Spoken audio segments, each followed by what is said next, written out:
As Jake Paul's former sparring partner, what are your initial thoughts on Tank Davis versus Jake Paul, and who do you think takes that? You know what's crazy? They hinted at this with Tank's last fight when he fought Roach. Jake Paul Yeah. went to it. He had the little cutout and all this stuff. So I think they've been planning this for a while, but the draw kind of pushed things back. I know it's a big money grab. I know Oh yeah. Tank is a superstar. I know Tank and Jake brings a lot of money to the sport, a lot of attention. Man, this is weird, man. I can't even call. What are your thoughts? Let me hear yours.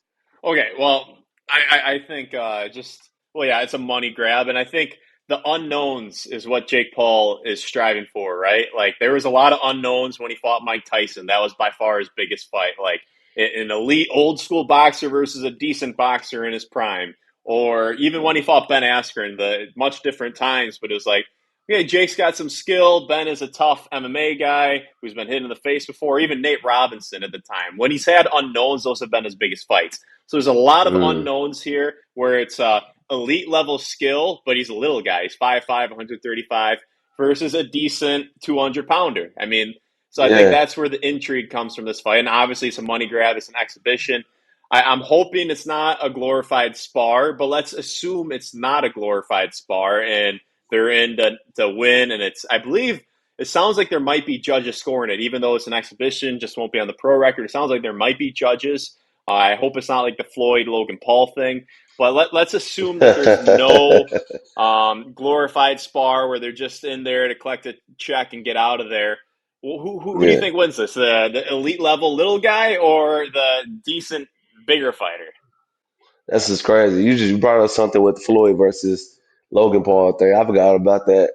But I see it kind of Yeah. going like that, man. I kind of see in Tank kind of outboxing Jake is using his ring generalship and his skills and his quickness. It's one thing you think little guy, I'm just go ahead and outrun him, but you got to catch little guy, man. The little guy, he's quick, he's agile, he's in and out, good footwork, athletic as well, and he can crack. I'm not saying that he's gonna catch Jake and knock him out, but it's gonna be hard to hit Tank, man. So I can see it being like a Floyd Mayweather versus Logan Paul. It's fair you said that. So you sparred him, I believe February, January of 2023, and Jake was Yes, sir. fighting at 185. If that version of Uh-huh. Jake were to fight Tank, how do you think that version would have done? Versus, now he's kind of a bigger cruiserweight at barely getting at 200. I think it's more so the experience that's gonna make the difference. If a guy goes Okay. in with the game plan or not trying to sit there and trade with them, and his whole idea just kind of moving around the ring and go in and out, use his jab, that's gonna be hard to hit. You know what I mean? It's hard to fight a guy that's not really there to engage, if that makes sense to you. And so I'm gonna have to try to find Sure. take the smaller guy, it's the really smaller guy, which means that he can get put in some positions to get countered if he's not careful, because you got to reach down lower than what he's used to, and think less power and more speed. Yeah. Well, the thing that makes it interesting for me is like, do you think Tank can hurt Jake? Like, if I'm Jake, I'm just kind of bulldozing my way through, and I'm like, okay, he hits me. I'll take some damage, but I am just going to be a bulldozer. I'm going to use my strength and just eat some punches in order to catch that guy. Like, get him in the corner and just unload him. Like, I don't know. What do you think? No, you're right though, and I've seen that too many times in boxing where you see a guy way bigger than his sparring partner, but the little guy, he has heart, he has speed and athleticism. So the guy just kind of balls up and tries to find him and throw these big punches. Smaller guys dipping, countering, peppering, two, three shot, pat, pat. And he's winning around. He's not doing damage per se, but he's winning around and making his thoughts be known with two or three shots here and there while catching the guy out of position. I can see it. I can All see the right, fight so or exhibition match going that way. so I'll let you go right after this question. So just you got to pick one. You got to pick one, and we got a quick visitor here. Let's see if I can get her up. What's up, Ruby? What's up, Ruby? You like Look at big dogs, Ruby. you know? We got little dogs Yeah. here. Yeah, but hate the size of the dog. She's a scrapper.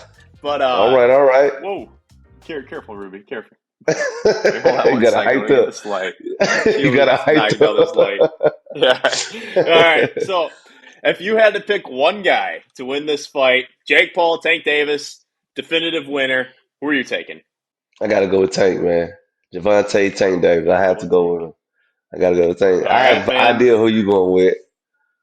Oh yeah, I'm going with the big guy. Yeah, no, I'm a big dog guy. I'm a big dog. You know, the big guy's gonna hunt him down, use his size, strength, and eat Yeah, whatever punches he's got to take. And once he catches him, if he can catch him, I just don't think Tank can take a shot from Jake. Jake's a big boy now. I think he could take a shot from the 183-pound version we saw against Tommy, but he's yeah. big, man. He's big, and I wonder what the drug testing will look like for this fight. Like Oh, if big he's coming facts. in a little Big juiced up, facts. yeah, yeah. What you say about Ruby though, man? It's not the size of the dog, it's the size of the fight in the dog, man. You just said it. Yeah, well, I don't know if Tank's got that fight though. That's the problem. I don't know if Tank has that fight in him. I Eddie don't Hearn was know. kind of talking about this in an interview, kind of saying that it sounds like Tank's a little checked out, just going for the money here instead of competing for world titles. Like, if Tank's Yeah. heart isn't in it, and he's a little guy, I'm going with the big dog. So, Yeah, I think you got a point with that, but Tank is still competitive though. You know what I mean? Like you can be yeah, competitive without having your heart. I think it's the business when they say fighters lose their heart. I think they're talking about the business of boxing is what makes the fight really hard, man. That's the part that it just fucks you, man. Like you be so invested into a fight and they fall through, or you so locked in yeah. on fighting this guy and then something happens and they fights this guy. It's the business that takes out your heart, but the competitiveness, you in that ring 1-on-1, definitely it's still there with Tank, guaranteed. Yeah. Okay. Well, there we go. We have it. Calvin, thank you so much for coming back on the channel. And yeah, best of luck to the rest of training camp. Yes, sir. Thank you so much. Make good choices now.